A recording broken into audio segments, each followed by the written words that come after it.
Do you use the studio filters in Zoom? This tutorial is especially dedicated to the women in the audience because probably you make use of the eyebrows and the lipstick in Zoom. Something happened to my friend. I was chatting with her and I saw right there and then that there's something wrong with the filters. Hi, I'm Avik and you're watching my channel on work-life balance, technology, and faith.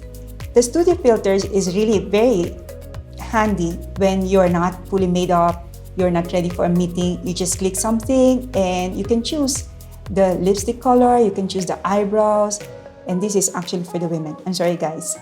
So you have to be careful that probably you have to have a faster internet connection, or you should not move so much because it can happen that the filter will not follow you. As it happened to my friend because we were meeting and then the day after I asked her, were you using filter lipstick?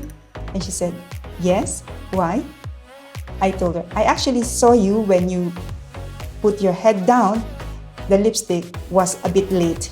It was still on your forehead. I actually was forewarned with that, but I could not prove whether it was because of a slow internet connection. But whatever the thing, if you're going to use it, you just don't move very fast, okay? So the tip there is you go to the video backgrounds, studio filters, and at the top, there is the check mark, which is always on, apply to future meetings. You have to uncheck that and then close. Okay, so the next time around, you will be reminded because probably you have pale lips and you have to put the studio filter.